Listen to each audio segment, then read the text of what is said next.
Lace up my red bottoms, told them niggas I got them. Stay tuned for the saga, cause I'm the problem solver. 4-5 in my Prada, clips for the drama. Glass of Moscato, I got grown women problems. Tipped it to the bottom, like a stripper on the pole to hear the crowd holler, holler, holler. I tried to warn them not to open up these wars, these doors and these floors ain't prepared for these wars.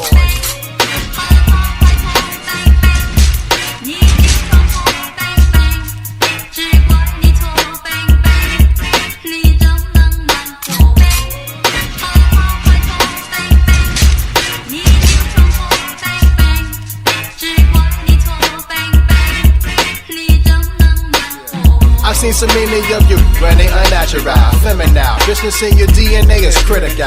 Outlining your hips and skirts, manic and cuticles. Finger painting your fingernails. That's just not hip-hop in any form. You need to get that Ruger to your temple and trigger pull. A cinematic funeral with cloak has the kind of war. I be the final weapon like the Rex and Jurassic 4. Must overstand up to destruction of a man. Particularly the darker melanin is the bigger plan. Can't stream me up, so now they concocted another plan. Goes another unarmed American with darker skin. If it's not physical, well then convince the masculine the benefits to be feminine. We'll give them wealth and tell them world star sets their president.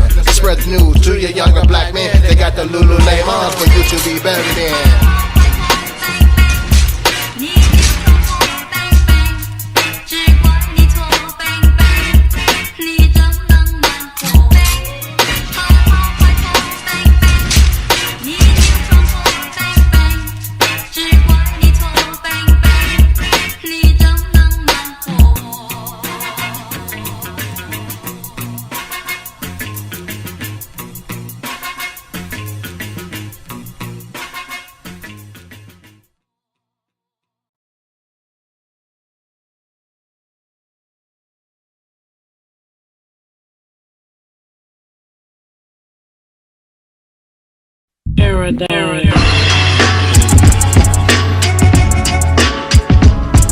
Send a letter bomb to your editor. Personally describing a horror scene. Blow your mind like the Predator.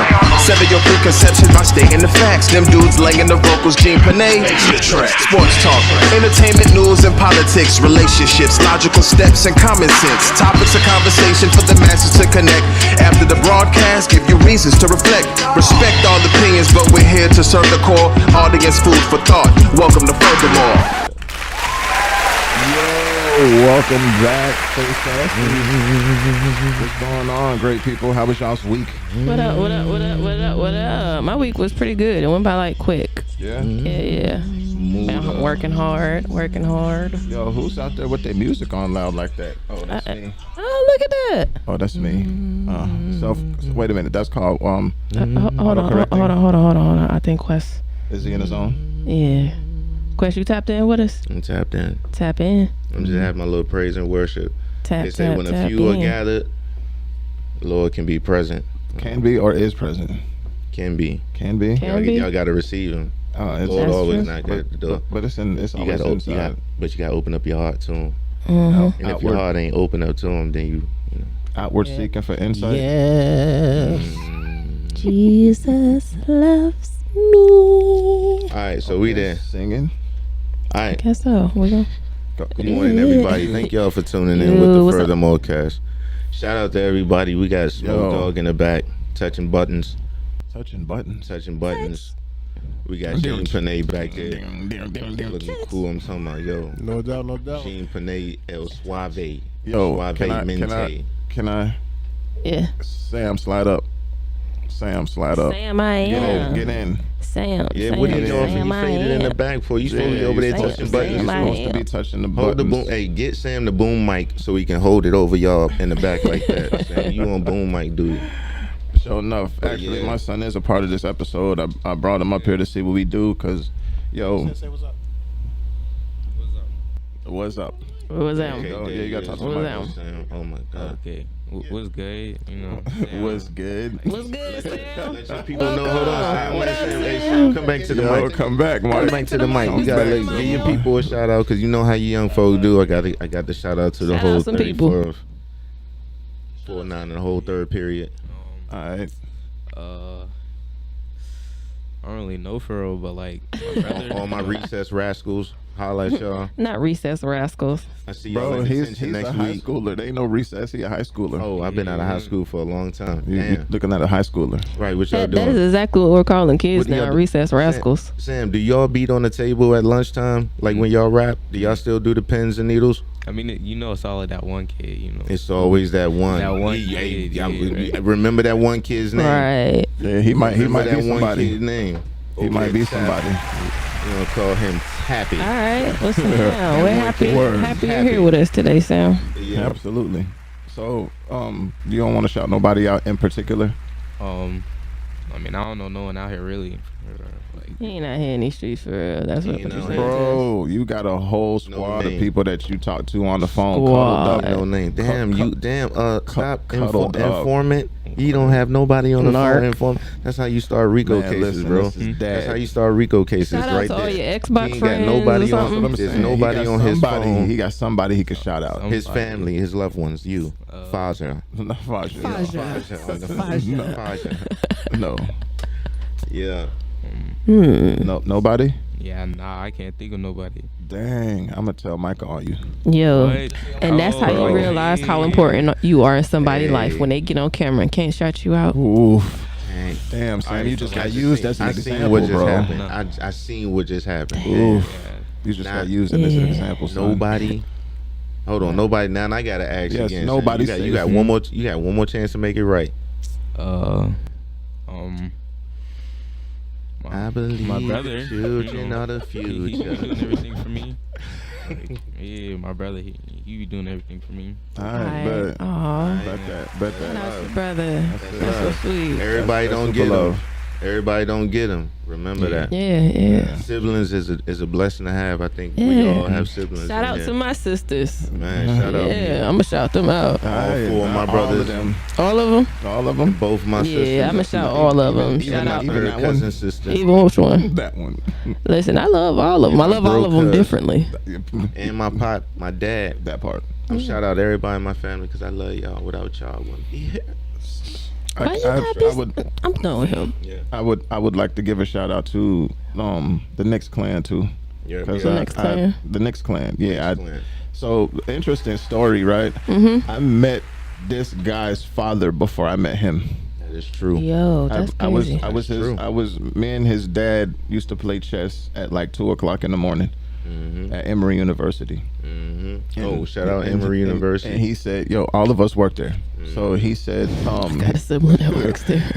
"Do you have a sibling that works there?" Everybody goes through Everybody Emory. works through If Emory. you in Atlanta, if you have ain't never worked at Emory, you ain't from I'm Atlanta. talking about 10 First of all, service. I've been in the back I of the don't queue. work there. But you By have people association. there. Yeah, by association. Okay, so association counts. Yeah, okay. That's just like if you don't know somebody who was born in Grady, you not from I Atlanta. had 6 job in Emory. 6 job, man. 6 job, man. 6 job, man. I was I a knew you had it in you. dishwasher, man. I was the barista, man. I was the I made the cake and cookie, man, thing.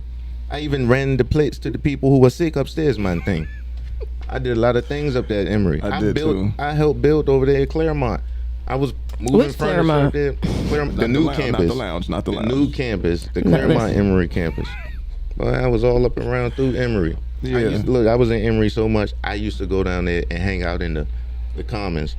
Just be shooting pool and getting free food. Yep. Shout out to all the lunch ladies at Emory hooking, listen, who you hooking Negroes up without no ID. Absolutely. We was But, getting it in. Freddie. I have the honor of calling him Freddie, right? Because I met him as that, not Quest's dad. So it was, I could call him Freddie, and I feel some kind of way about that because, you know, not everybody can. Right. So as we're playing chess, young boy, you ready to get that ass whooped? Sit that ass down. Sit that ass down. All right, so I sat down, and I think it was like 8 moves. He was like, all right, get your ass up. Get your ass up, checkmate. Like, was that good? Yeah. So he helped me refine my skill. Let me explain to you what was happening, because we got a phrase in our family. We say, you're handling him roughly. Because that's verbal abuse, because he ain't had to put his hands on you, but he basically telling you what you got to do, and you got to follow suit, because he tearing that ass up on that chessboard. Yep. So I met his dad in the Pops. evening. Pops, absolutely. That's the general of the family. He has me thinking differently, because the way of how I used to go to work, he was like, "You getting your money, right?" I was like, "Yeah." He's, "Do your goddamn job." Period. That was it. There was nothing before that, or nothing after that. You getting your money, right? Yep. Do your goddamn job. Period. That's it. And I mean, do whatever you doing, do it thoroughly. About your dad. Do it thoroughly. Whatever you do it thoroughly. If you getting paid for his services, because a lot of people. It explains him, but it doesn't explain him all the way, because he's got the brothers too who are exactly. No, his mind. I feel like anybody when you learn chess. Like everybody doesn't know how to play chess. Like when you learn how to play chess. No, it's not. I don't know how to play. No, it's not. Chess I don't know how to play yet. It's Monopoly over there. And if I don't even want to get into that conversation, because that's a completely different conversation. Anybody you learn how to play chess at a young age? I want to issue a challenge. Taught me how to play chess. I'm gonna issue a challenge. It shapes your mind. I don't how you go think about any other family how to play chess. I taught Sam how to play chess. It shapes your mind on different things. It explains his mind, not all the way, but. Hold on, are y'all over here diagnosing me right now? Am I on the table? No, like they over here talking about me like like I got they got the scalpel and my chest is open. They like, yeah, but we see he's an asshole here, but he's really kind. His father is great man. No. See, first of all, I didn't say he was an asshole. I said explain your mindset, because it's like chess is a different type of game, and you can have a complex mind, especially when you learn it at a young age. So I'm like, okay, that explains your mindset, not necessarily the other aspects of you. But that's more shout out to the parenting style, because you know I've said already that hey, I'm about panking that ass when it's necessary, but then there's different ways to teach children and implant things in us. And you know, I always did see those things as far as learning tools. Giving them a spiritual spanking. Oh, that's exactly what that is. Giving them a spiritual spanking. Handled roughly. So speaking of spiritual, being handled roughly. Speaking of spiritual spanking, rough handling. Have you grown? Did you grow up in church, Muda? Yes and no. And I say yes and no because it just wasn't a consistent thing on my mom's side. Okay. For my grandmother, she grew up in the church. So, of course, my mother was influenced by different things in regards to that she put on us. Right. So I remember when, like, because I'm not born in Georgia, I'm from Connecticut. So in Connecticut, I can remember. In Connecticut. Yeah, I'm from Southside Bridgeport, Connecticut, Marina Village. Bridgeport. I mean, it just sounds so dangerous there with the way you say it. When you say it like that, it sounds like it's dangerous there. Listen, we can have a whole nother topic about things I remember seeing growing up there. But no, I remember going to church with my grandmother, having to dress up and things like that. And I remember even at a young age, just the questions I would have, like back then, they were never answered. It was just pushed off as like, this is blasphemy. So when we got to Georgia, like it took years, because it does take time when you're in a new place to find a new church. Right. So it's like when we did get back into it, for me at a young age, I wasn't receiving what I guess I needed to receive. Like it was just, okay, I know it from a intellectual standpoint, but like that connection and the physical connection with it, like I didn't have. So I had to seek that on my own. But true. I grew up in the church. It just wasn't consistent like every single Sunday, but I grew up in the elements of that and pretty much the teachings of Christianity. And my mom placed upon us like we had to have manners and be polite, respect your elders and things like that. So you have a good Christian foundation. Yes. Or base. So yeah. Definitely. Cool. What about you, Quest? Me? Oh yeah, I was in church. I had them shoes. I was tap dancing in the kitchen, getting ready. My mom had me. I had some penny loafers with the pennies in it. Oh, I had some pennies. I had penny loafers. Penny loafers. Yo, shout out to Miss Carol. I know she did it. And I know she did it. That sound more comfortable than what we had to wear. It was the itchy stockings and the little black and white Mary Jane shoes. I think it was some Rockports or some Stacey Adams I had, but I was tapping. Yeah. My mom, I think first time I remember going to church like 6 or 7. Right. I got baptized at 7. Damn. So I think I might have been 6 years old the first time I went to church. And I was always, like I said, I'm over analytical. So when they start talking about Jesus, I'm like, I'm in shock. I'm going through shock because I'm like, Oh, you talking about how they did him? that, I mean, I'm processing all this as a kid. So Right. you know, you hearing everything, like the pastors in there preaching. Of course, when you're a kid, you sleep eating the mug. You don't know what's going on. Right. You can pay attention to some of it, but I used to be listening to what they were saying. I'm like, all right, Mom, we got to come back to church Sunday. Yeah. I need to get Right, right. yeah. So what it did for me, it did give me a good Christian foundation, but what it did, it also gave me like a consciousness. So when a lot of shit was going on, not to say I never got in trouble or didn't do any mischievous things, but I always was like, Jesus watching. The Lord is watching. Let me just, let me not fuck up too much. Let me fuck up a little bit, but I ain't gonna not fuck up too much. Yeah. So yeah, I was raised in the church, baptized at 7. I even played the drums in church for one season. Really? Oh yeah, I was going there Not for one season. for one season. Is that like, what's it, 7 didn't episodes or 10? I know, right? Like one It was like season 3. Nah, season 3 they got me out of there, and it wasn't that I wasn't good. It's just I couldn't keep up with the lessons because I was going to. I was living in Bladensburg at the time. Y'all laugh, but I was actually playing drums for church for a season also. I'm telling you, Just look, one Not 8 Look. seasons. What up, What- how many episodes? You gotta break that down. Is that in 8 seasons in school years? That's Nah, what I'm saying. Regular we years? talking about like maybe a few church services. Like I played in 3 church services, and that was it. Oh, Oh, man. okay. Yeah, So I you, couldn't- so you got 3 episodes in. I got 3 yeah. episodes 3 in. episodes. Man, I was over there. Okay. Yeah, I got about a good 6, 7 episodes in. All right. I cranked one You time. got 3/4 of the I season cranked down. one time. I cranked one time. I You cranked that cranked joint one once? time. And they looked at you. And then came back right and got back in the pocket. It's like I don't fuck up too much. Fuck up a little bit, don't fuck up too much. That's it with in drummers, the man. I gotta pocket. stay in that pocket. I was in the Period. pocket, but yeah, I had a Christian background and everything. So So how about you? heathen, you hate. It got hot when you say you heathen over there. Whole heathen. Whole heathen. Because my relationship changed throughout, for like when I was a kid, and then when you get older and you realize, because unfortunately in the time frame, like everybody had this very much white man image of Jesus. Yeah. So as I got older and I learned like who that was and things like that, like all I gotta find is one lie. Are we shouting us?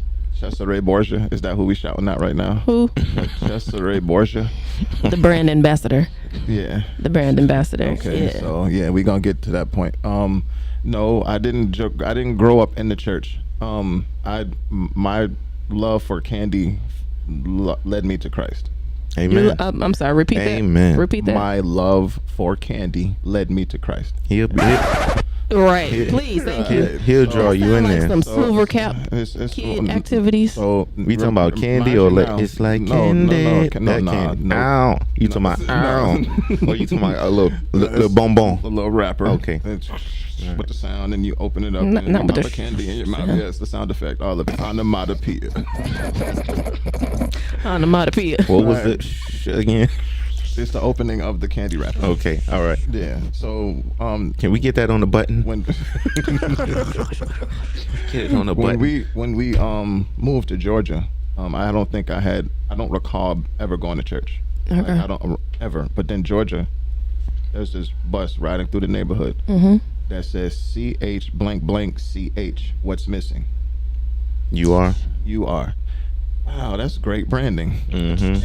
And then they would give you this big bag of candy to pick from, and lure you onto this bus, and take you to. I mean, I First was of a all, fan. that was your introduction into that. Yep. Whew. So once again, that's why I said. So that's how I got introduced. You sure this was no Jim Jones bus? No, it wasn't. It wasn't. I'm It wasn't. It came into the neighborhood. It picked up the kids in the neighborhood With and some took them to the tandy. church. They showed you a little piece of tandy and you ran on the bus. We sure did. Right? It was. With a it bus was that like, said, Sam, you see what you made it through? said, He was carrying you the whole time while he was making these decisions, Sam. So, we get on the bus. They'll take us to the church. This was in Jonesboro. like South Atlanta. So Okay. and then we get there, and you sat through this lesson. You sat through it. You didn't really hear it, Right. but you were hearing it. Right. You were subconsciously hearing it. And then years later, I had an experience where I actually met God. Right, and both experiences were completely different. The first experience I met God, I was in Beaumont, Texas, and I had a girlfriend. Beaumont, at the time. Texas. Beaumont, Texas. All right now. I went to go visit a girlfriend, and her name was Heaven. Shout out Heaven. She's still one of the. This is an actual person, or is this, okay? Actual person. One of the coolest fans on planet Earth. But this is not the Tandy we talking about. No. Okay. Yeah. All right. I'm just trying to. So trying to keep moving this- past that, we're having a trying to keep up. conversation. We're having a conversation in this open field.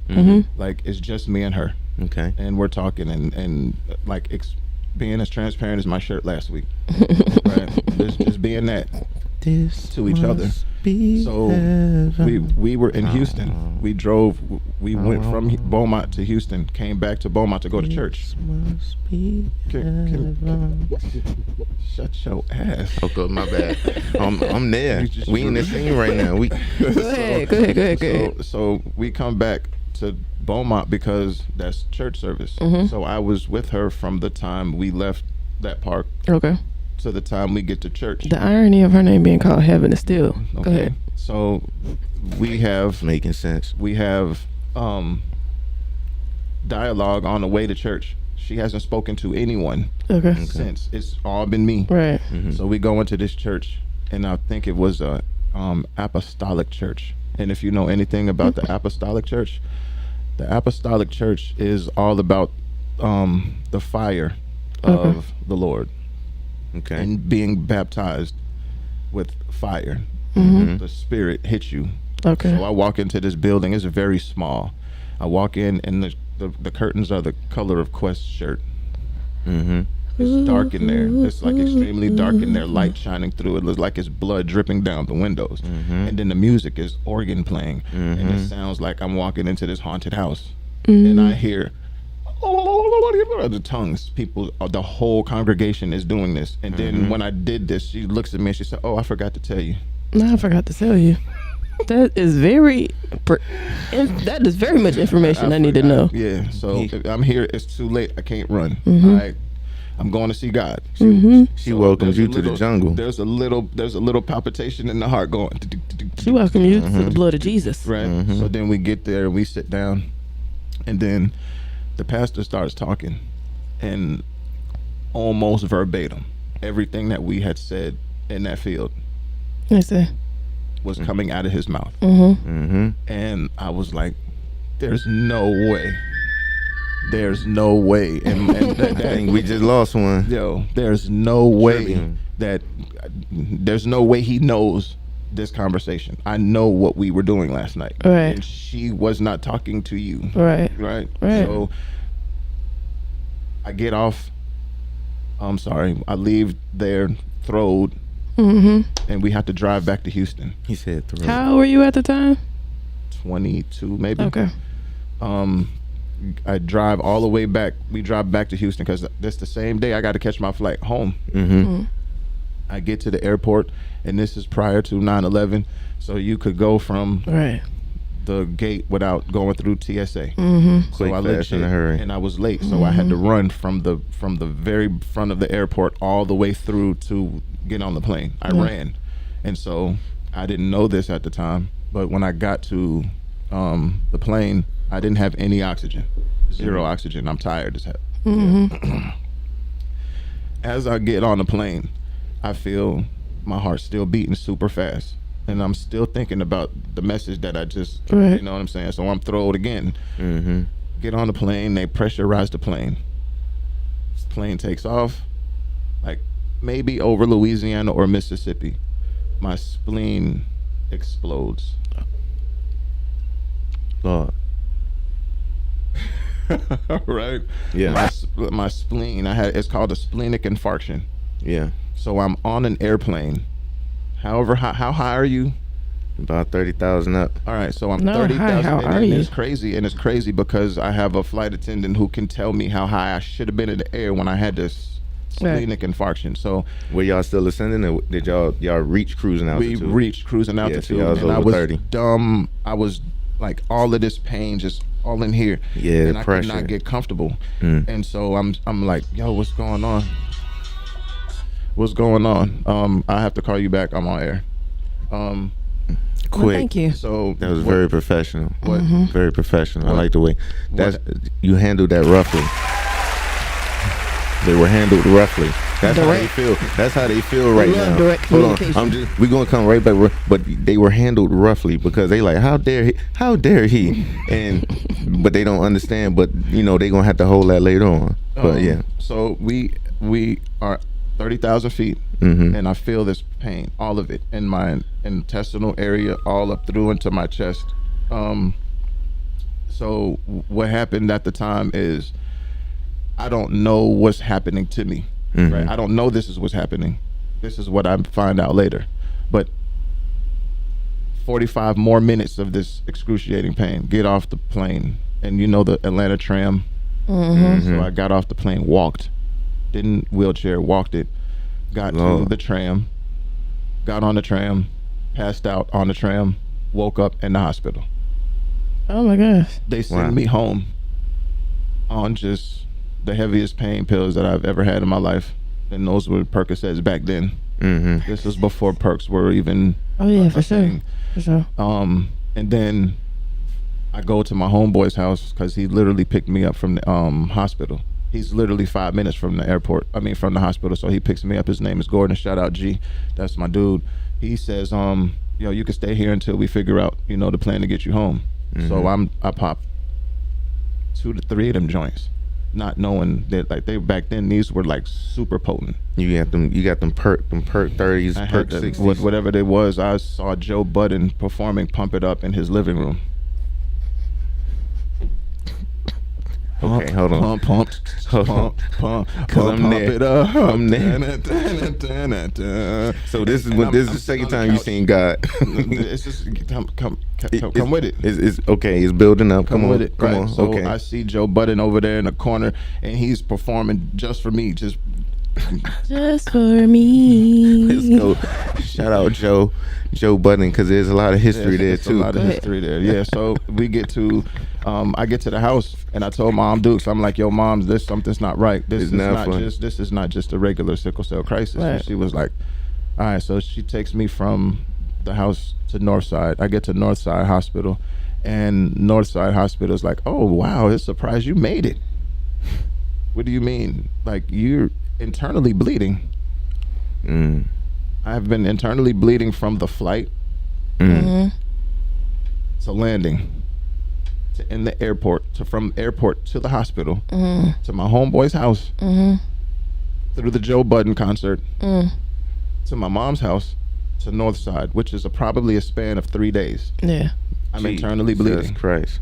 There we go. You just said it. His name was what? Jesus Christ. Okay, so Christ is Lord. all right, so Christ is Lord. right. So I get to the hospital, and they're like, "Wow, we're surprised. Like you're still here with us." I was like, "What do you mean?" They was like, "You don't internally bleed and live. Somebody has to do something about it." I was like, "So what's going on with me?" They was like, "Oh, your spleen." In layman's terms, your spleen exploded. I said, "What?" They said your spleen, it kind of like ruptured. And so all of what's in your spleen, which is, I know now that the spleen is the cleanser of the blood. So all your blood goes through your spleen to clean it. So when you poison yourself, right? So your spleen is used to clean out the blood, because my sickle cells are like this, going through that process. All they're doing is backing up, and they've now we need to find a way to get out. Right. Yeah. And they've ruptured the spleen to get out. So I'm internally bleeding. So I'm internally bleeding for 3 days. 3 days. I internally bleed for 3 days. Go ahead. Yuck. But go ahead. Longer. Many perspectives. 3 to 7 business days. Many perspectives. Somehow. Caught up in disadvantage. Right. So I get to the hospital room. They admit me, and then IV drip is the best drip. Right. I don't care what kind of clothes you wear, what kind of fashion you wear. If you've never had a Dilaudid 2 milligram pumped into an IV, and you're having a conversation. That's the closest thing to be a heroin addict on planet Earth. I think rich people are very familiar with what you're talking about right now. They probably had them shits hooked up at the house. Yeah, bro. Like they said, stick. All right, so you're gonna get this, and when they put it in, I was like, slump. It was an almost instantaneous hit, and I woke up, and I'm looking outside, and I can move because now I'm not in such pain. All right. So I go to the window, and it's raining like right over my room, and lightning is like striking over the room. And the other side of the hospital, it's dry as hell. The street is dry as hell. It's raining right here. Got you. It's raining right here. Like, holy shit. What? And then that was the aha moment. I brought you through this. Do you not believe me now? After you've questioned me for all these years, do you not believe me now? And then it still took me 10 years after that to acknowledge. Yeah.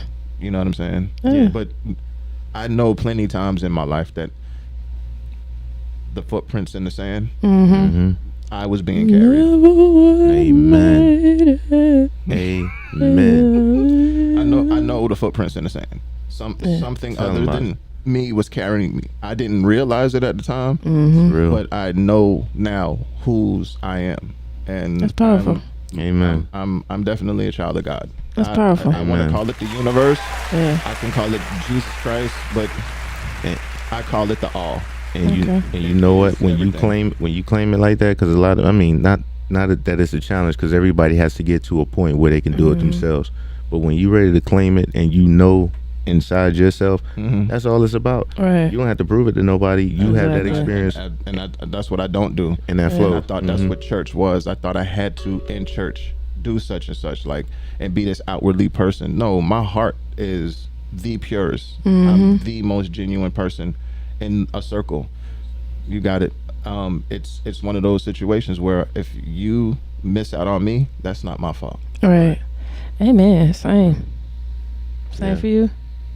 Absolute same. All right, bet. I mean, I've been blessed a long time, and I've always, I mean, again, like I said, nobody walks a perfect path, but I've always had those Christian foundations to keep me balanced. Not only I had to fight. I was what's the dude's name who fought with the angel and got his hip displaced? You know that guy? The story in the Bible where the guy got his hip and he said, "I'm gonna get you. You're gonna give me this blessing." And he displaced this because him and the angel was fighting. Yeah, that's a it's not supernatural. You talking about? No, that's a TV show, bro. Oh. I'm just checking because I'm like, I don't remember. I don't remember nobody hitting nobody with a Buddha palm to the hip. All right, we about to go to break, and we'll be right back. All right, y'all.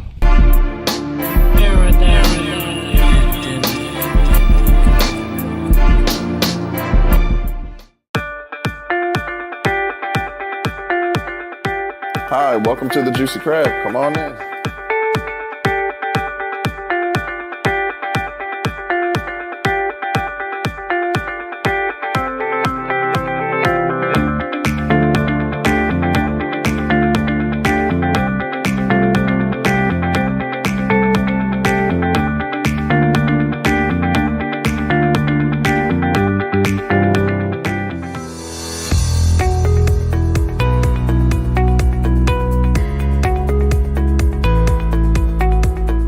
Hi, I'm Jeff Jones of Glory Lead Detailing. I've been coming to Yeager's now for over 10 years. The products here are awesome. It has helped to really build my business, sustain my business, and help me provide customers with great products such as heavy-duty interior, the Yeager's tire dressing, the wash and wax, the all-purpose cleaner, the high-gloss dressing. All is great. The customer service here is great. Al Carter, the owner, he's helped to actually strengthen me as an entrepreneur, help build me, give me pointers. So I thank Yeager's as an institution to help build entrepreneurs like myself at Glory Lead Detailing.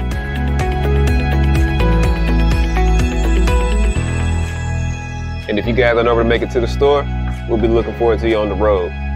Service in Olive, Georgia. See you soon.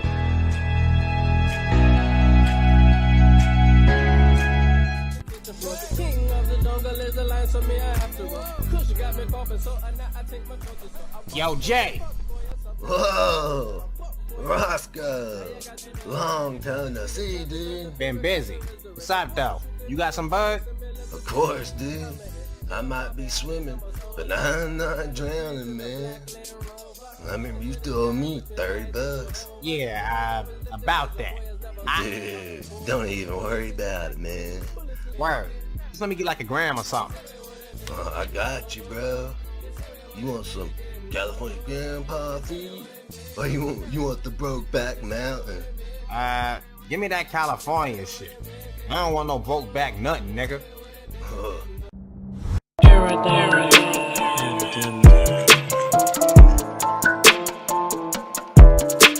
Yeah. Welcome back. We back. See, y'all ain't know y'all was gonna get church today. Y'all was gonna get church today. I know y'all. Some for y'all who did not go to church, you got some church today. And it's all just showing me that God can come in every form. Everybody's relationship with Him is different. He was angry with me. He was angry. Take this. Take that. Take that. Yeah, he was. Take that. He had to handle you a little bit more roughly, like Freddie did. Sit your ass down, boy. Yeah, that's how it be. Everybody's relationship with God is different, and how it looks is a lot different. And there's some people, and you can tell from their actions, they just don't have Jesus in their life. This is absolutely true. That's facts. But I mean, just because you do have Jesus in your life too, now I gotta, I always gotta be the devil's advocate. But you gotta. It's such a Christian being the devil's advocate. It's crazy. I was gonna say, how are you gonna be the devil's advocate as a Christian? Because that is what Christianity teaches and promotes. It teaches and promotes. I said, well, I'll do it then. You gonna be the devil's advocate? I don't mind. Look, but you're not a Christian. You can't be the devil's advocate. The Christian man. I'm gonna tell you right now. Let me tell y'all something. Don't nobody believe in the devil harder than the Christian do. Exactly. That's why the Christian can be a devil's advocate, because we understand there's good and there's bad. What the Christian community is into is diagnosing it and working on it. And I'm not saying that no other form of religion is not good, because I adopt from them all too. So I mean, it's not like I'm sitting here and I'm stuck on it. I've grown, I've matured, I've taken things and I've said, okay, I know who I'm gonna see at the end of the day. So let me live my life according to how I like to live it. All right, so do you feel like being a Christian, that's currently, even though, does everybody in here regularly go to church on Sundays? No, we just haven't been to church in a million years. We just did church since BC. We just did church. That was church. We did church because church is the people. I mean, not only am I not an actual Christian, but we here on Sundays, ain't we? Yeah. Yeah, we are here on Sundays. We're reporting live in here. This is our congregation. Right. So, and the building is the place you worship. This is actually the people worshiping. Yeah. Is the church.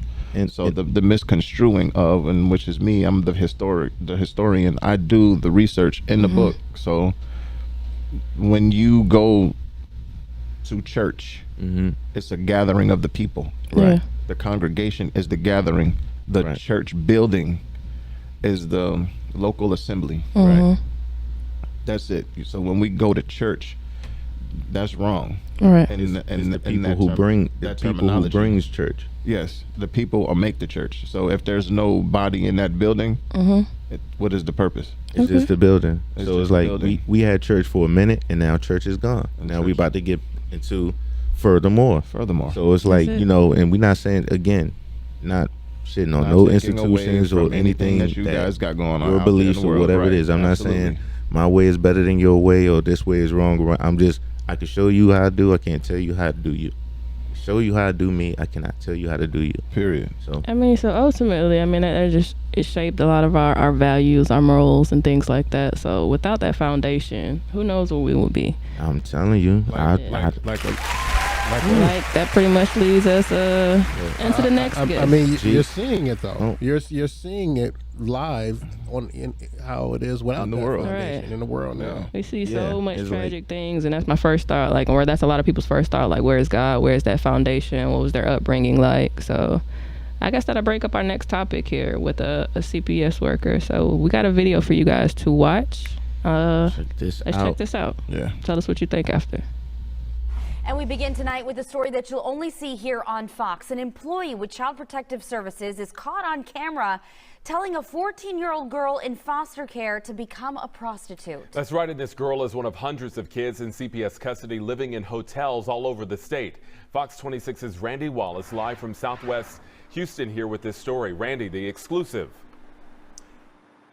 Yeah, Jonathan. Now, earlier this year, a federal judge scorned Child Protective Services for making kids available for prostitution in the CPS system. Now we have a case where an employee with that state agency is actually encouraging prostitution of a 14-year-old child.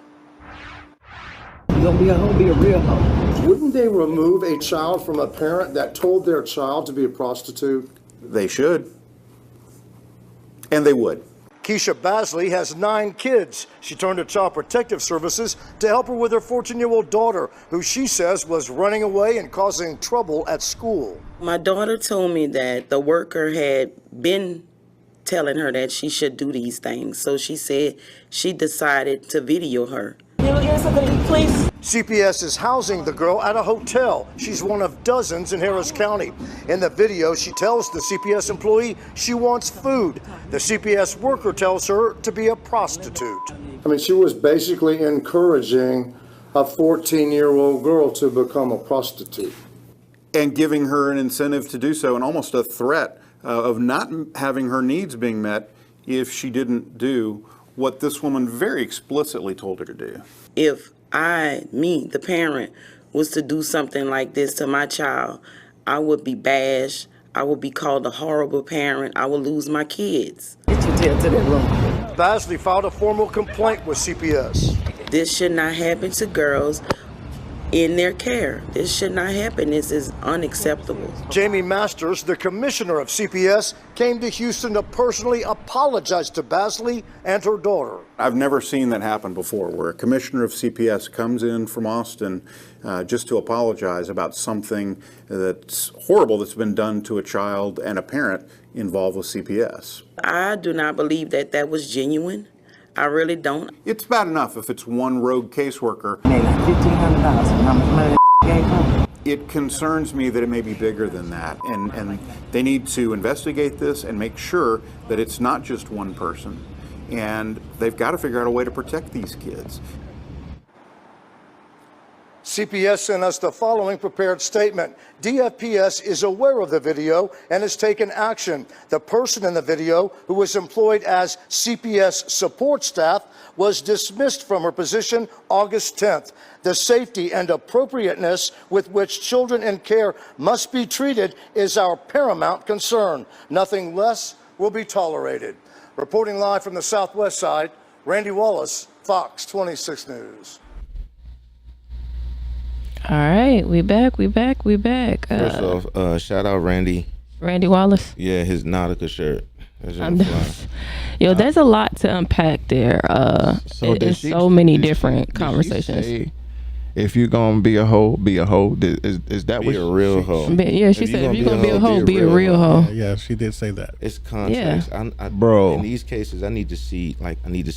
Right. So let me tell you what different things I got from that. For like when he first came into the segment, he said this I guess the CPS location is scored. That's the first thing, because I didn't know those locations like scored. Like I think scored, I'm thinking like how fast food is. Right. Another part in there, of course, we all would know the video and how he said the whole commissioner came down to apologize. I don't think that would happen without that video. Absolutely. So that little girl, that young lady having, the 14-year-old girl having the knowledge to know, like, I need to record this because nobody is going to believe me. Wow.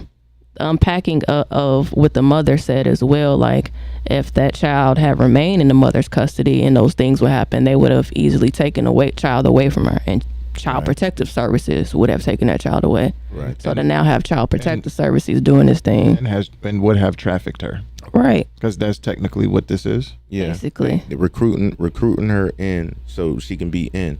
It's just like when you get arrested. Once you get arrested for whatever it is, once they put them cuffs on you, you are now in the system and you have to go through things. Like I hate hearing people say, "Oh, I've been arrested." It's just such an inconvenience. You know what I'm saying? Because you got to get booked, Now I got to sit in this car. It's just an uncomfortable situation. And then there's the other part that can actually lead to other conversations as well, where the mom says she got 9 children. I was and waiting. Then it's waiting one to that's see if you in brought child that up. protective services. So there's a lot to unpack there. This one can branch. It can right. branch up. Well, I'm just saying, like, if the focus of all of this stems from you have 9 children and you need help to raise 9 children. She needs help to raise with it, but I think it's But another segment. What is the kid seeing? What is the kid seeing? And then also, like, it seems more so for the mom. The child wasn't taken away. She volunteered. She was running away. She was just like her child was running away, and her behaviors. And most children, we know that from the outside looking in, when they're doing all of that for attention with 9 children, it's like she's not getting something that she so clearly needs at home to act out, because that results in attention, unfortunately, in a negative light. So, and I have to bring him to the mic because he did do this deed. Sam, can you step to the mic, please? Sam, I am.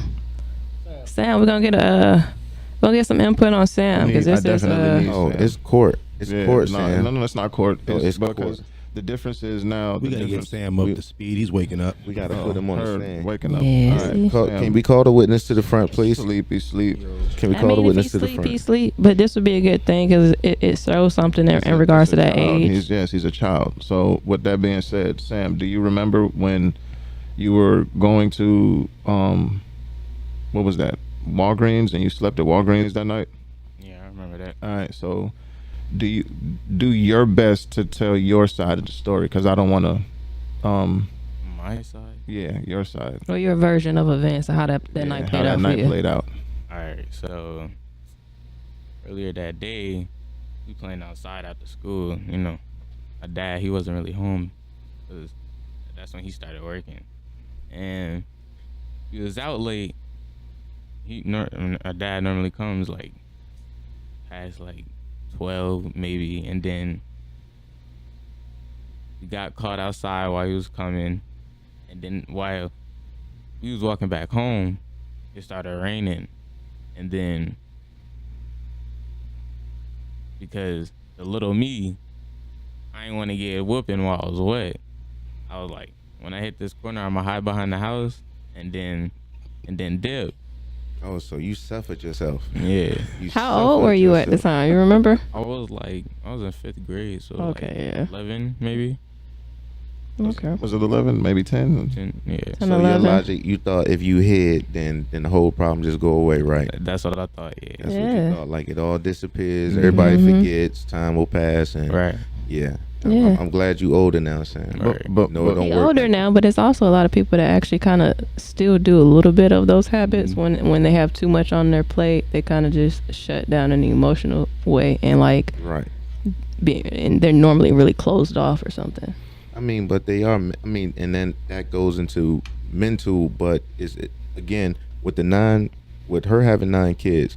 If she had a different support system, or if there was different support systems available out there, or if we didn't have to work so crazy hours where we had, people have to run around through traffic, who have kids have to run around through traffic, get off from work, or go to the the child care. Like it's a lot that you have to do to just even be able to function. So it's a lot of stuff that's compiling.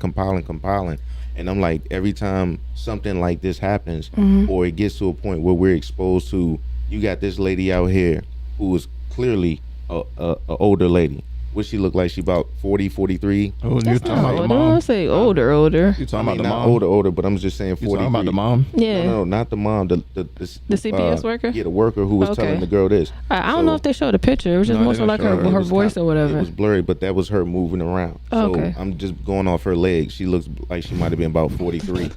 You can tell from a thigh. Did you not see them Crocs? All them fucking goofy shits on them Crocs? I'm done with you, Okay, I know her profile, and them thighs we all was at know. least about a good 46, 47. Nah, don't give her 47. I will give her 43 because she smokes cigarettes.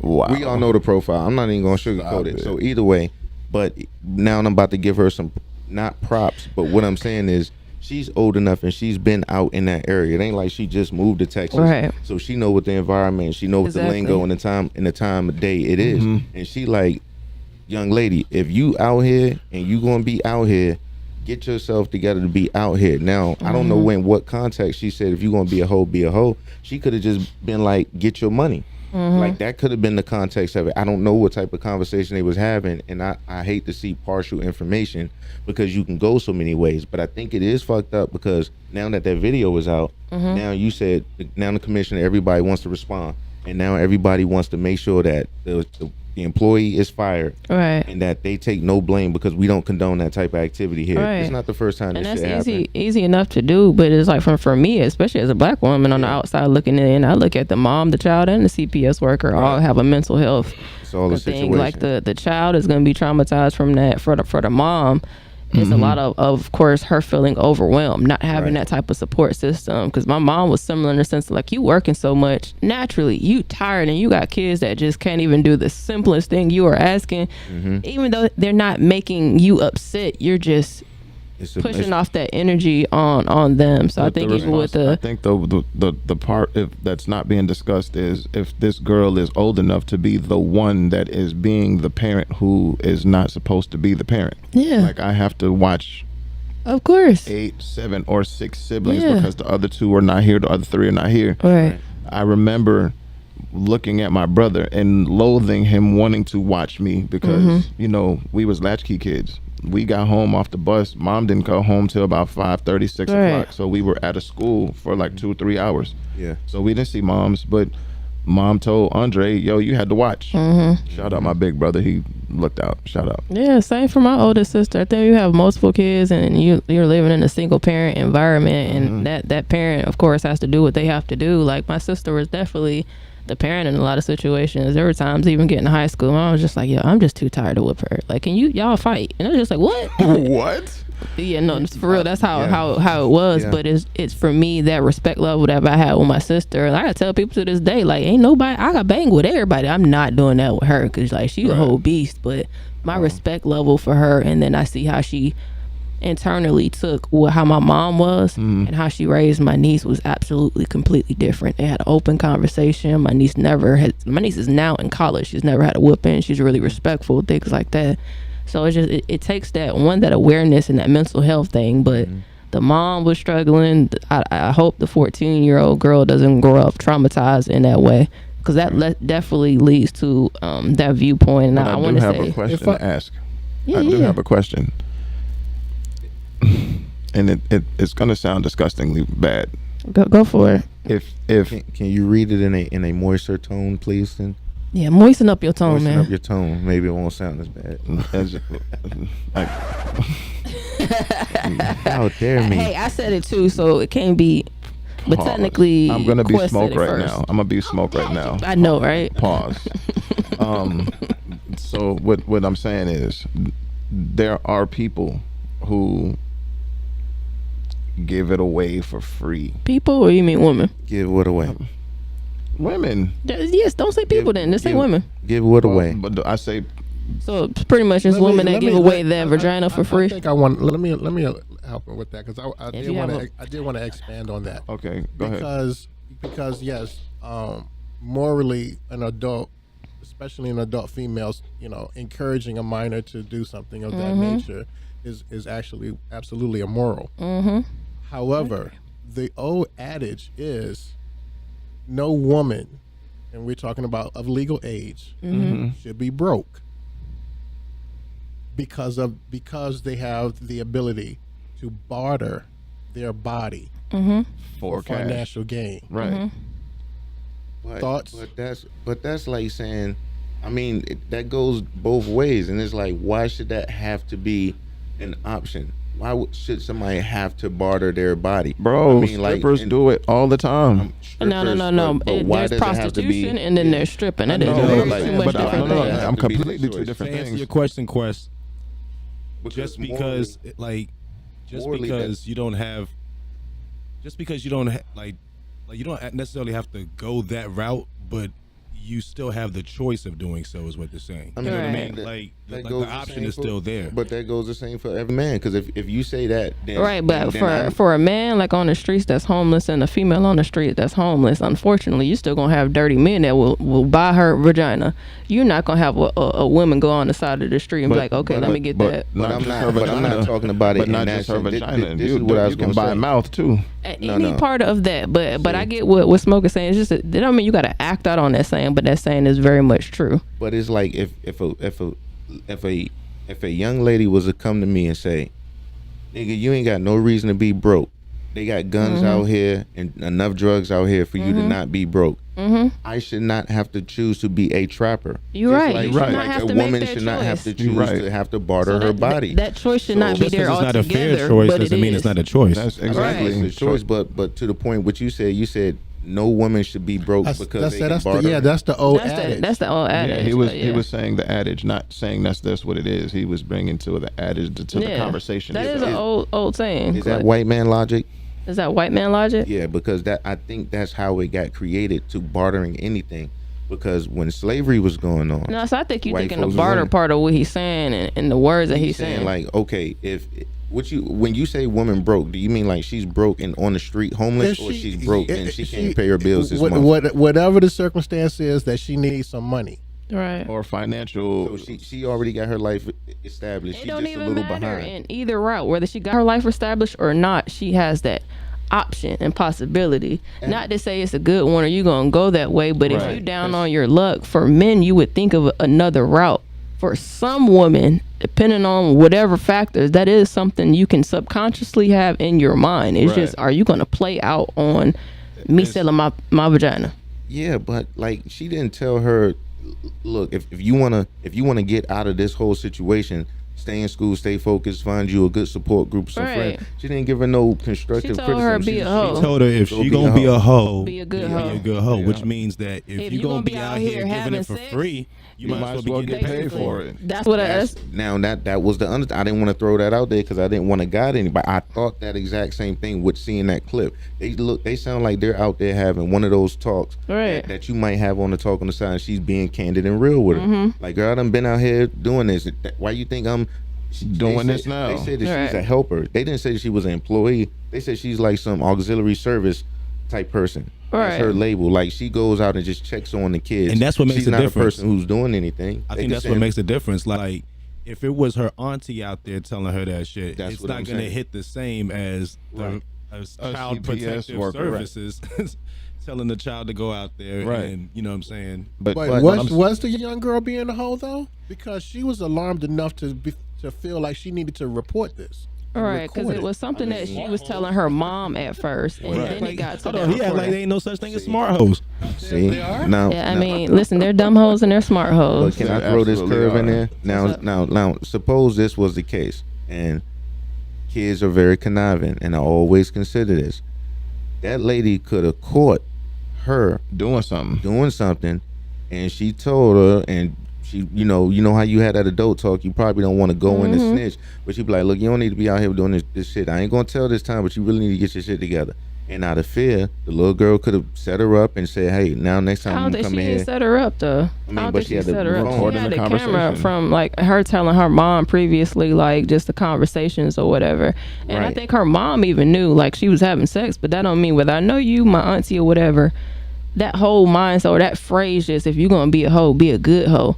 Like, even if she felt like, okay, she's 14, she's out here having sex, at least be getting money from these dudes. That's still another mindset you shouldn't be teaching a 14-year-old. And that's the absolute bottom line, because she's 14. There's no 14-year-old boys with that type of money who can afford her to have that much money anyway. And then the second danger, like you said, why would you even introduce her to being able to be into a trafficking ring? Right. Because you don't, a 14-year-old, she can't go strip. snatched. She cannot go strip legally. snatched and She sold has to to be out another here country. on the corner. So why would you even give that type of advice? That's where I'm like, it's some bullshit. And that introduces, wow, that's older a pedophilia. great point. Yeah, about the 14-year-old boys not having the financial means. Ain't got no money. Either way, when she was trying to give her tough love. Now you sending her off to grown men, which I Right. think is nasty. And I'm like, what, dog? It's I'm not even gonna go into to each his own, everybody. But if Why would you do that? Just period. Because I mean, Right. it goes down that whole pipeline. Her making that little suggestion, saying if you gonna be out here doing it, get paid. So now I she do have has a to question. find. Right. So what you're saying, right? What do you ever recall the young lady in the neighborhood who was fast like that? I recall hearing about her being getting fast. paid. Who wasn't getting paid? Yeah, it was just like for that era and where I grew up in and where I grew up at, like it was just so normal. But it's That's what unfortunately in that time frame, a lot of things in regards to sex, especially with black women, like black women, baby, they sons, and just All you day. a black woman, how their relationship is with their daughters is just like, don't grow up and be like me. So it's more so in that tone. So in regards to sex, what to do, what not to do, like I didn't learn that from a female. So all of that, I'm pretty sure probably for her at 14, it's just somebody's telling you you're pretty. Right. You're not hearing this at home. Somebody's doing the slightest thing where you think is love just because it's new and it's not what you're getting at home. Right. But of course for adults, and it's just like, oh, you fast. Right. And it's like, So that how think that the works labeling out. situation. I heard think what you telling said, Shock, a but the 14-year-old that, I think just telling them that is wrong, no matter who it is. Oh yeah, for real, you know I what I mean? completely agree with that, and it's just how it's viewed, and it's like for most black women, we don't grow up learning in regards to sex and those things in regards to your bodies, because women these days, well not these days, but once upon a time, like we start our cycles really really early. Like technically for women, when you start your cycle, you you're can a woman, right. Technically, if you But you're not viewed as that. If you're Jewish, if you're Jewish, when I you're get that. 13 years old, But people don't get that at 13. At some people, This is like for some people. Like I have a cousin who got hers in 2nd grade. You know, TMI. I got mine in 5th grade. I was not 13. She was not 13. Right. But you know, in a physical thing, of course, your body can't handle it. You can get pregnant. So if she wasn't a minor, this was a woman talking to another woman. Is that sound advice? No. And I say it's not sound advice. well, I'll they've been stay back to talking it 40. They've been talking about $40 on the internet now for. and that's such a just an I'm- existing joke that just been going on for years. Like women just ask for $40. It's not the early 2000s anymore. It's 60 roses for a half an hour and 120 roses for how an do you hour. know that? What? What is this talk? What is this? Yeah, What is that? What is this talk? It's just some internet talk so that we know. It's Tana get- talk. See, that's I'll been say like this much though. I'll say this much: if they're adults and that's what they're discussing, at the end of the day, that's their business. Because Yeah. they're adults. Like, you know what I mean? You're adults. You're having that conversation. It's reason why we still talking about Like the whether kids. it's The sound reason why advice or this not, I is- think that's kind of neither here nor there for real. Right. Yeah. I mean, But but because kids, this is a kid, this is why this is national media. right, and kids are not going to tell kids these things because again, they're kids. I don't like think this is the Sam- best advice to give to somebody as a Man, listen. female. For me as a female, and when me having morals, is still there's no other female that needs that advice. I'm gonna tell you now. All right. There are That plenty needs of what porn advice? stars who sell their bodies Mm-hmm. and make a lot of money doing so.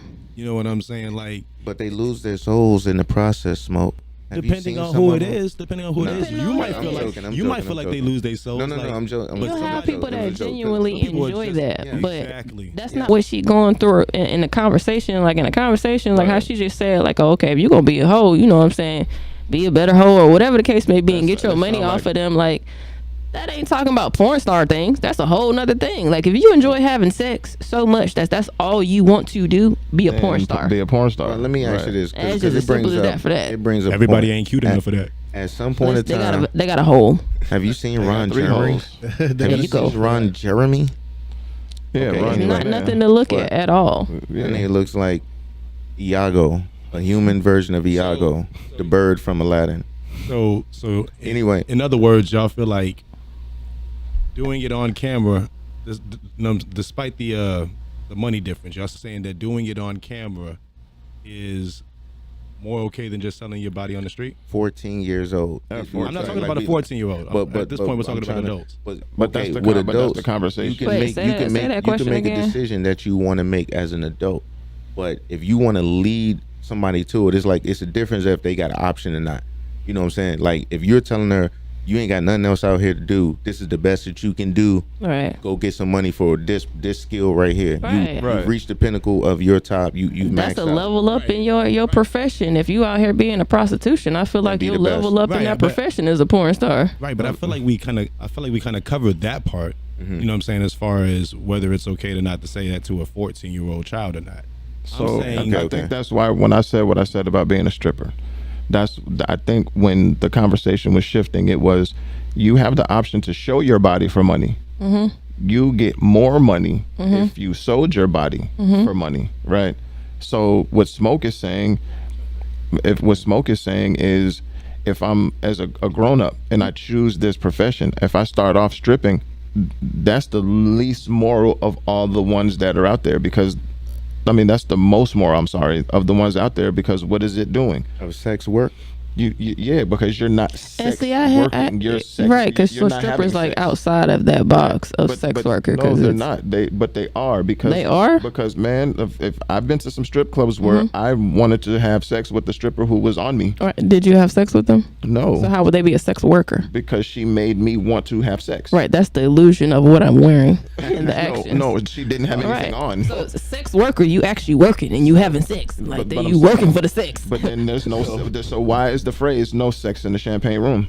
You literally can not fuck in the champagne room. You can't. So you Why? can't. So So what about- but listen to the context of what you're saying. Yeah. You're in a strip club, there's a Right. champagne room. Mhm. The champagne room is the special room. If Yeah, the special room is the special room for a reason, and you It's have a special room for a reason, but it ain't for sex. That ain't the special reason. But if somebody comes in there and offers you $10,000 to sit on top of Then me that's right now, you and your mind once with again, that. makes you a sex worker. That makes you a sex worker when you go from stripping to having sex. But stripping that's what I'm doesn't saying. make you a sex We worker. all seen Players Club. You can go left and right in there. That's So what in I'm Players saying. Club, anything can happen or anything cannot happen. But you shouldn't be held to a standard of this is what's going to happen. There are women that are naturally really flexible, really do this, and they can literally go home after that like they're not having sex. So I wouldn't categorize them as a sex worker. Like They're dancers. if you got the body, the shoe models. Thank you very much. If you got the shoe body, acrobat, like everything for it, and you just really enjoy doing it, You're a gymnast to music. that's it.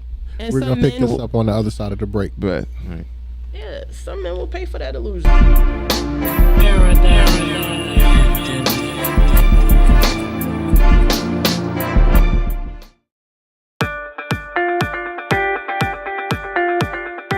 Hi, welcome to the Juicy Crab. Come on in.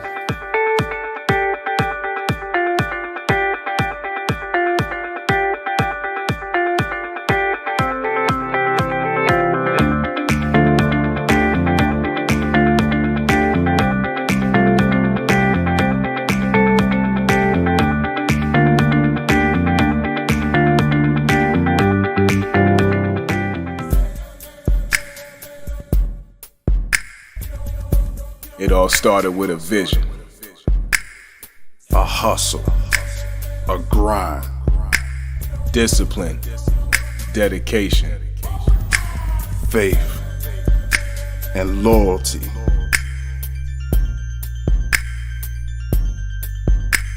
Sophisticated savage, the brand, the lifestyle.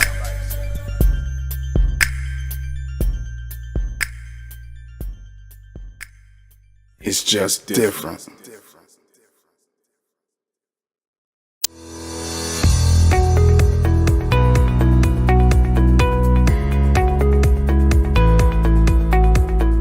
Hi, I'm Jeff Jones of Glory Elite Detailing. I've been coming to Jaegers now for over 10 years. The products here are awesome.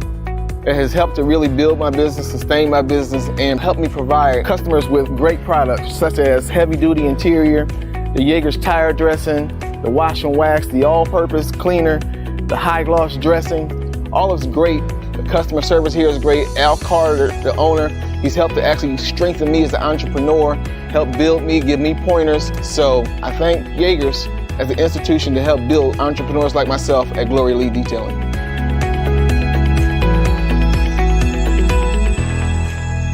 And if you guys aren't over to make it to the store, we'll be looking forward to you on the road. Servicing all of Georgia. See you soon.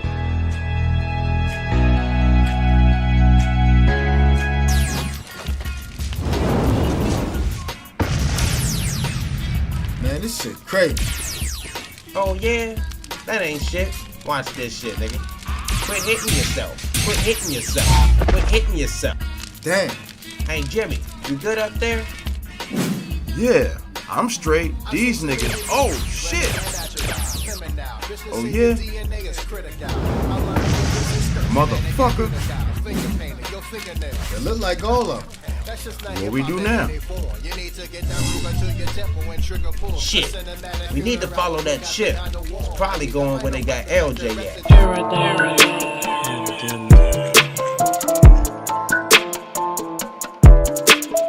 Bad baby. They waited till she was 18. I just We back. Welcome back. So we're gonna like kind of jump back into that. Right that back to the spot. Yeah.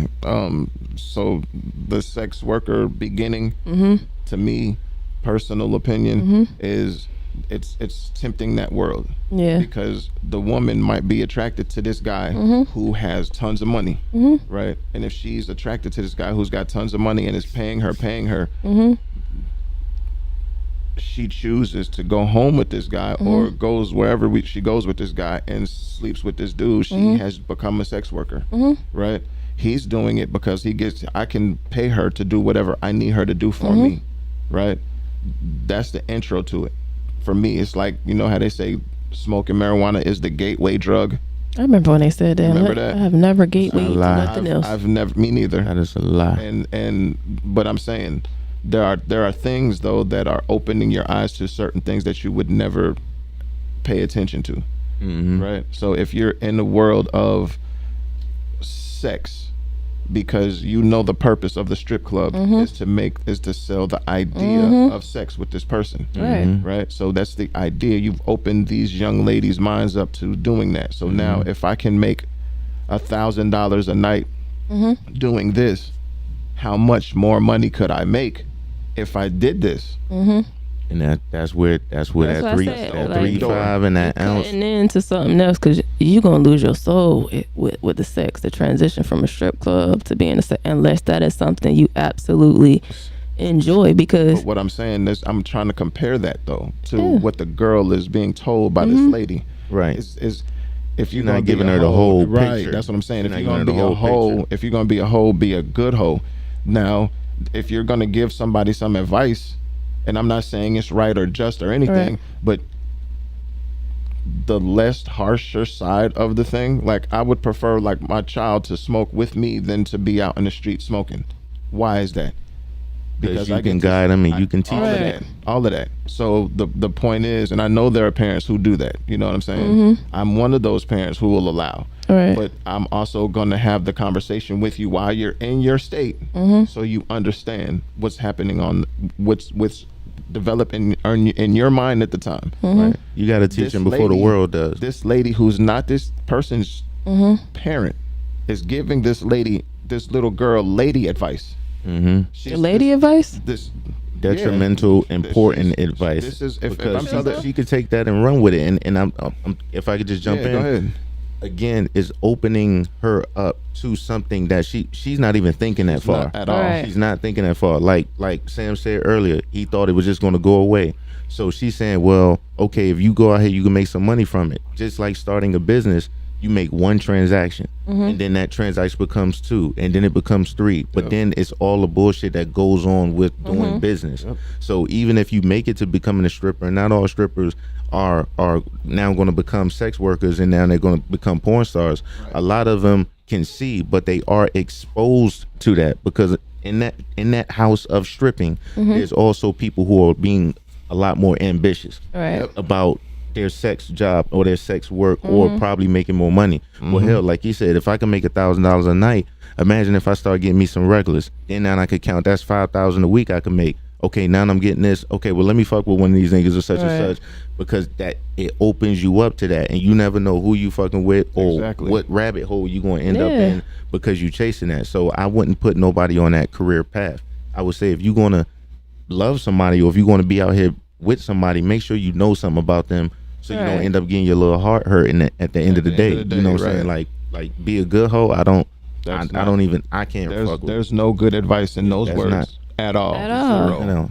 There is no good hoe. What is a good hoe? Right, and that's pretty much anybody in the back know what a good porn hoe star is? Based on why porn stars got to be whores?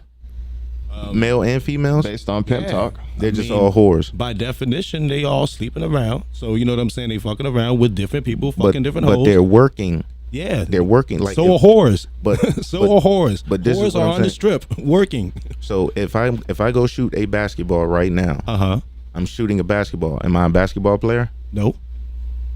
So if you're a worker and you're getting paid, the question is, are you a professional basketball? No. Because right now, a chick, a prostitute could put a phone on her right now, and she's a fucking porn star. Not until she gets paid for shooting film. Man, that's what She's not a OnlyFans porn does. star. That's what I'm telling you. Like anybody could be a porn star today.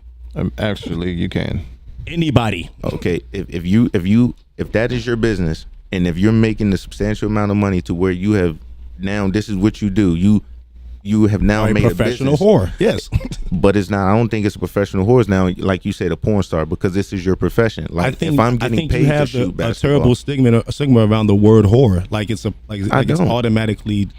Like what is the definition of whore? Let's get let's pull that up because I like words. Listen, I'm over You know, here I like, words. please don't just say female. So That's what I'm saying. So now we got to address all the whores. Yeah, I mean, males are whores Is too. Nick Cannon a whore? Nope. Whore, derogatory, a prostitute. So what is a prostitute? It's a woman defined word. Okay. Because men aren't prostitutes. Right. So in other words, and a prostitute, if I'm not mistaken, I said it on purpose. A prostitute, if I'm not mistaken, is somebody who sells their body for sex, right? So it says prostitute is a person, in particular a woman, who engages in sexual activity for payment. never in called it particular. Controversy. And what part of that? What part of that? It does not describe a female porn star. What? But you a said person whore. who engages in sexual activity for You said payment. whore first. Right. Exactly. What I'm saying is that if that's what a whore / or a prostitute is, then if that is the definition, what part of that definition does not describe a female porn star? He's actually right. Okay. So in regards to prostitute, so that would make every last woman technically a porn star, would it not? Because don't we do some type of If exchange? they get money for it. That's I guess That's a good point. Because even in a relationship, like you get some type of thing. Like if a man is paying your bills, it's not like, okay, hey, I did this only for payment. I am very glad you brought that up. Is pornography video inclusive, or is it just Right, pornography is just recording that sexual act is or whatever recording. like that. So everyone? Pornography is just whores on camera. Right. dang, you just killing me with the There you horse go. today. Jesus, the horse. Yo, Mood, I'm glad you brought that up about We live in a whorehouse. about the way that women get paid, because I Burn had it actually down. jotted down Burn it down. three different subcategories of how women, and I use the term barter because basically that's what they're doing. Exchanging a service for a service. For a service. So the first one I wrote down was matrimony. Just like you said, if a man has the money, she's willing to give up herself for to The have that security of lifetime, that's expenses. lifetime security, or however long that lasts. Now, is that no longer a barter, or is that now become a contract? And I'm just asking. It is a contract. It's a contract, but she bartered herself in order to obtain to be a.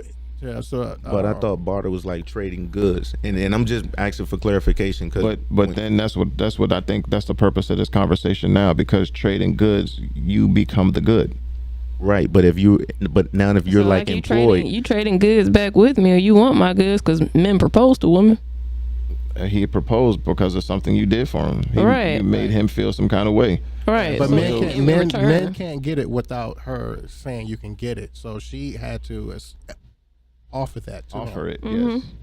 so that's a barter. So that is a barter. So your job, all our jobs are barters. The second one Yeah. I jotted down: government subsidies.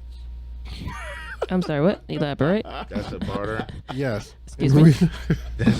Wait a minute. She's a government The subsidy. reason why I say what?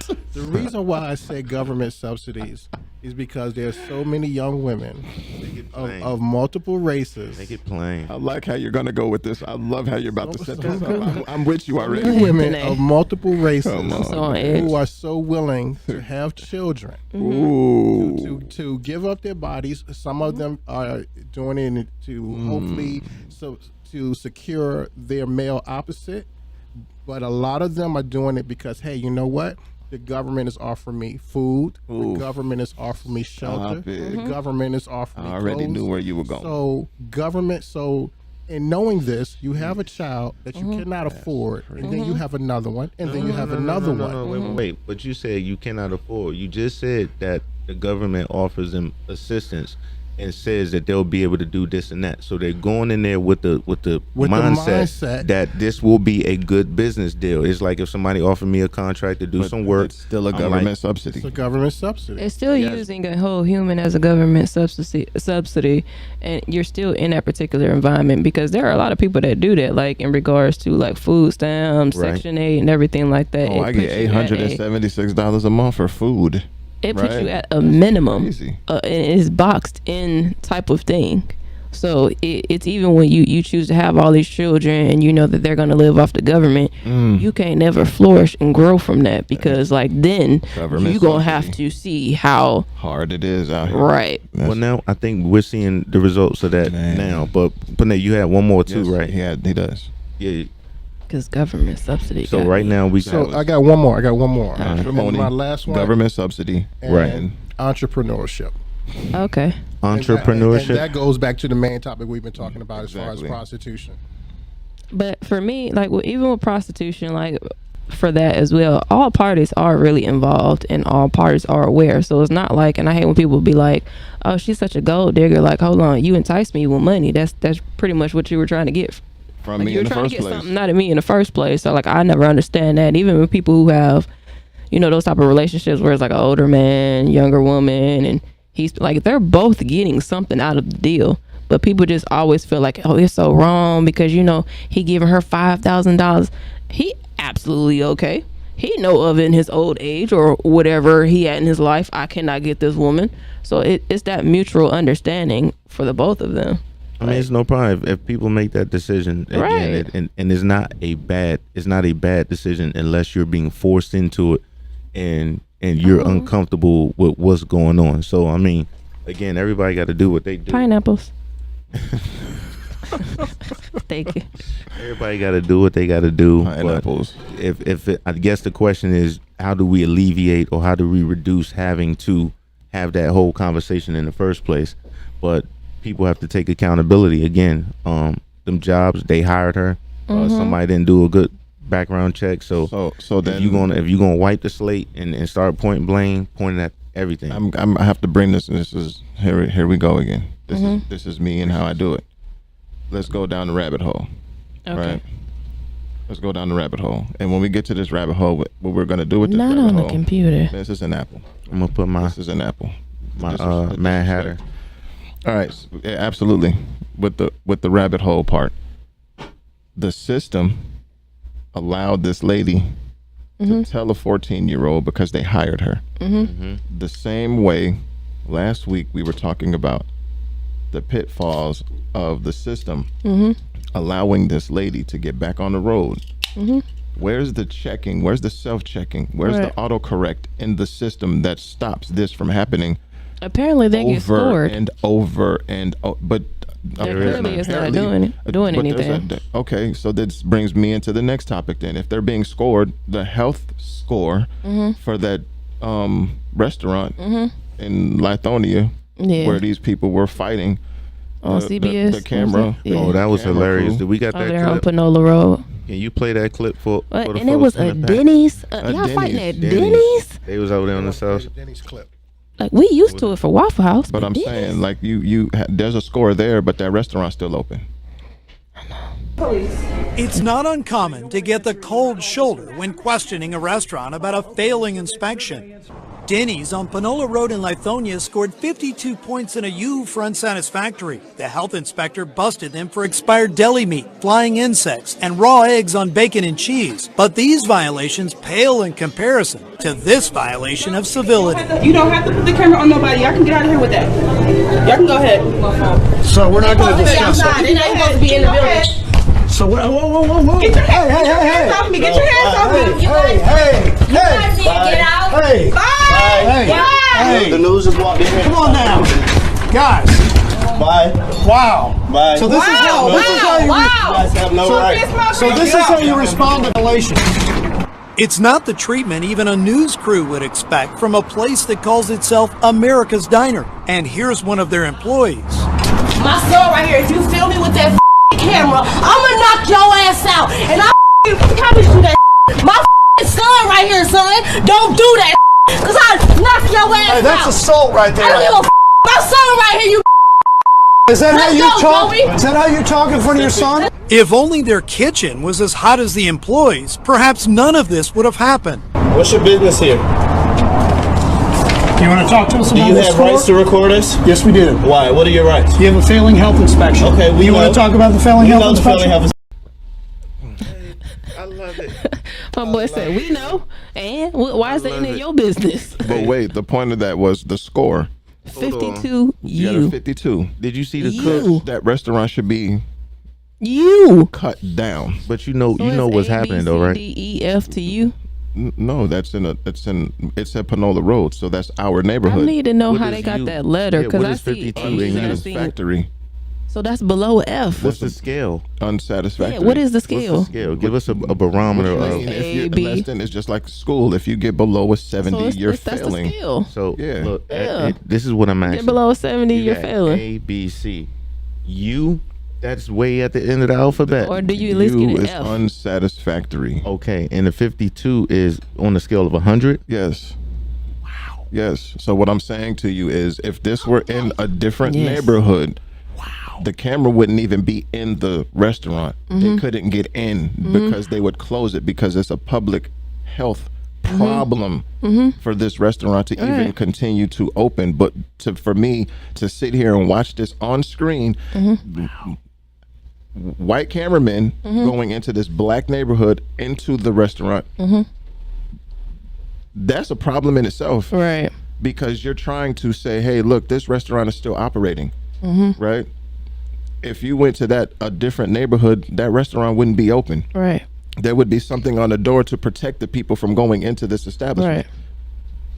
So you're saying because system. it's in a black neighborhood That's the the system isn't protecting the system people? isn't protecting the people. That's the point again. Let's get to that. The system in Houston who allows this little girl to be talked to as an adult by Right. the Child Protective Services worker as a part of that system, right? She got hired. The same system. They got a file with her name on it. The same system that is going to allow a woman who has had 13 prior accidents to keep her Right. license. The same system that scores restaurants and public safety and that allows the doors to remain open in the restaurant that is serving food to the public in a specific neighborhood.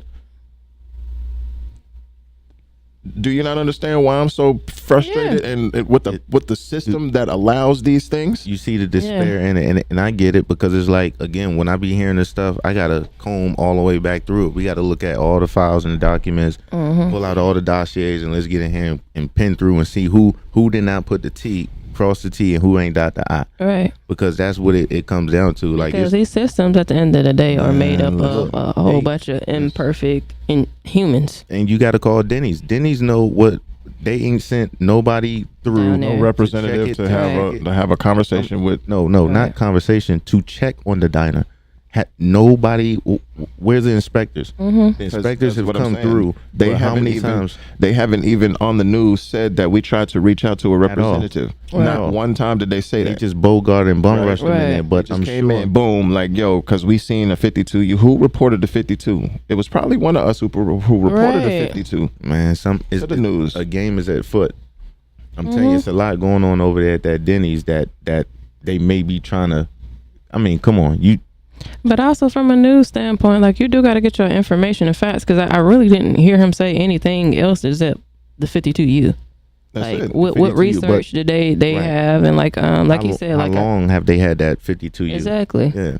So yeah, That's why I'm bothered. I Because never even when they- heard of a 52U. nobody on and here we, and we has. work food service industry. Right. Right. That's what I'm if, saying. if you get like a 70, they come back to you. Right. They come back and they're like, yo, like you got a week to straighten this up. We'll come back on Friday. If on Friday none of this is fixed, you're shut down. Right. So, But definitely going into that location, like that's a clear thing. Nobody in there represents the whole company to speak on something like that. So That's what I'm saying. That you're talking to employees who have no interest in anything but their livelihood. Right. When they come into Denny's, they're not employees of Denny.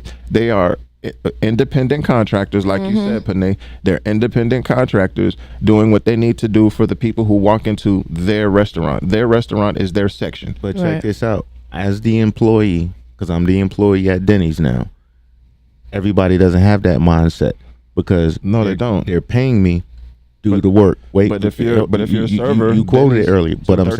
saying They make 213. But this is what I'm saying. The You quoted restaurant Freddie earlier. But you have people who go to jobs. They go to paid. jobs and they do it. take on those jobs, You're and right. they are here to do the best job that they can do at this job, regardless of what you feel, with good customer service or whatever. Now, as the employee, my complaint is that I've been trying to tell y'all the stocking closet is overrun. All right. I've been telling y'all we need to rotate and get this stuff out.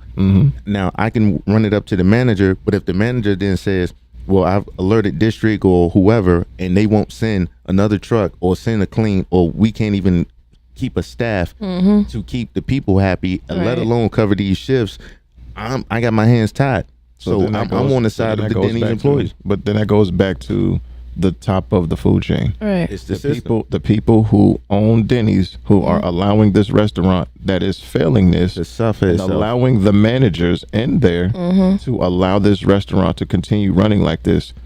Somebody up top is allowing that. All right. Yeah. That's what I'm saying. So it's a part of the whole. That's just money. I know this store is going to bring me money. I know this store is going to bring us money. So it doesn't and matter. Same thing with CBS. They not going there or bring them a story because how that would have presented, especially here in Atlanta. Denny's, like there's a Denny's in Gwinnett. Like that's the other Denny's that I knew about from a long time ago. Is that Jimmy Carter? Right on Jimmy Carter. I don't think they would have bum rushed them in that same manner. No. Or actually the one in Snellville that's no longer there. But it's Denny's, like Waffle House. We kind of accept that type of thing, like accept that type of behavior. But Denny's, But that's what I'm saying. No, there was one in Snellville, and Snellville is actually E.R. Snell is the person Snellville is named after. He is a person. It's gone. It's no longer there. We don't want Denny's here anymore. Right. That's what they did. Yeah. That's what I'm saying. That's the power of what the people did to get and eradicate what they didn't want in their neighborhood. But I mean, you can't, because that's another job there. So if they get rid of that Denny's, think about all them employees who gotta figure some shit out. Yeah, but there's on that strip, there's 1 million stores Right. up and down 124. But again, now you're telling them to displace themselves from what they're used to. It is their job that they wanted to use. They went and put their name on the application. They wanted to work there. When you're not given the tools and the supplies, wait. No, I'm sir, they just didn't saying. want to work there. Look, the I'll lady tell who you. was the manager, she's been there for more than 6 months, right? I'm sure. She's probably been there for more than a year, right? What, at this Depends. Denny's? She chose to be there. The gentleman who came and addressed that front door, I think he covers a lot of shifts there. Okay. Because he already knew to be out there. When they finally told the cook was in the back. Hey man, what? You say the blood clot boys out there with the camera? Come over here. I got a story for you, man. You know who was in the back. So when they not giving them tools to do what they need to do, of course this shit is gonna go to shit. But Right. the blame shouldn't be on them. No, and you but what shouldn't I'm tell them saying- they got to close the whole place down. and displace them. No, that's not what I'm saying. Your point was you said The train. you said they want to be there. They want There to are be there. circumstances where some people can't get jobs because of their records. The restaurant industry is one of those jobs where you don't do background checks, you don't do drug checks. You allow anybody to work in here. Right. So to get a job, you know how hard it is to go through all of that when you don't have that. So now you're telling me, okay, we about to close this place down. You know how hard it was for me to get the job here at Denny's, bro? Right. Even I if can't get no don't job want it nowhere at the end else, of and the they day. fuck with me up here, and I can So get. that's what I'm saying. They didn't want that job. They needed that job. Right. That's the difference. I want the terminology there. But if you make a decision to clock in, I don't want to be somewhere where I'm forced to accept something that I don't want to accept. That's Right. a need. but they're paying you, and that's where the quote comes from. They're paying you. Do your job, And so because I that's don't the think minimum that's that you something can They do. were not I doing get 'cause that. Yeah. I think CBS is wrong for not getting all that information to go into there because some of those people on the video look real young. Like that's not a concern you need to be having as a cashier. Did they at need 15, consent? 16. That's Do they need consent For forms the state signed? of Georgia, you do not. No, I'm talking about to even be video, because For the they state kind of of bum Georgia, rush you in do there. not. Yeah. So it's like it's those type of laws to go with as well. But So is it because they're attached to the system? Who? CBS, that they can walk into anywhere with a camera. Yeah, I mean that's news, and it varies from state to state. Technically, we have a news network right now. Yeah. So we could just walk in anywhere with a camera and just do whatever we want to do. Yeah, for the state of Georgia, depending on the laws, like for that property, like if it's like private property, yeah, it might be a little bit different. But so Denny's is private property. Is it? Yeah, Denny's is right. That's what I'm saying. For CBS, they were definitely in the wrong for going in there. They're like they didn't, and then like that back and forth on air to make it seem like this. They hit him with the Wu-Tang bum rush. They did just run up in there. It's like you talk like that in front of your son. I'm pretty like, sure that's why they didn't call the police or nothing like that. As far as because they were intruding on private property, but I think they just wanted to get the story and put it basically, and that's what media has come to. Like we don't have to have all the information. Like let me just get this out there because I want to be the first person to break this new story. Right, it's traction, and that's why I say it's always a game of foot. Because why would you go specifically to that one unless you've pissed off the right person? That's where I start looking at that whole power scenario. Like, yeah, somebody done pissed off the right person. And they saw that shit. It was like, what the fuck is a 52U? That's what I'm saying. And that's what everybody thought. But it's like even the workers in there, we don't know. They could have been calling the people that are actually in charge and making them aware of all these things. And those people never got back to them. So the health inspector. So in order for that to happen, somebody in the restaurant has gotten sick and has claimed a food poisoning. Yeah. So then food service has to come out and check That the goes back restaurant. to what Shock was saying though, because like if it was like if it's like that and they still even keep the place open. That's my point. Somebody dropped the what ball. the hell? Somebody dropped the ball, even with filing that, because just with a lawsuit. I mean, y'all know. Guy we used to know, he got into a car accident with a truck. It took him down there 7 years to even get any traction on getting a claim for any money from it. And it's like it take that much time because he got hit by a truck. His trailer, a working truck hit his trailer, and he got sustained back injuries. He's fine and everything. He didn't like spin out or nothing, but it fucked up a lot of shit.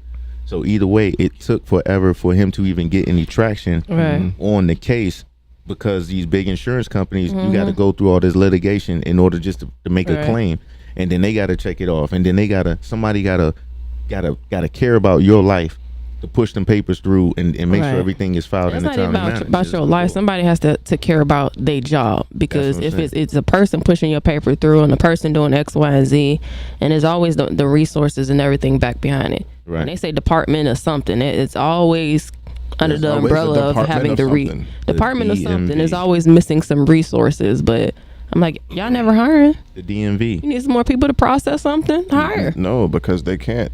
Because they have to rape the government coffers. What's the guy's name who snatched all the DeKalb County's money? Which one? Was it Vernon Jones? I almost wanted to go, but I wanted to make sure. Was it Vernon Jones? He was the CEO of DeKalb County. And listen to what that says. The chief executive officer of a county. So that tells me that my business monies are being paid to a business, right? So if the CEO of a county, every county, the city, DeKalb County. Oh, okay, for the whole entire county. Yeah, right. DeKalb County has a CEO.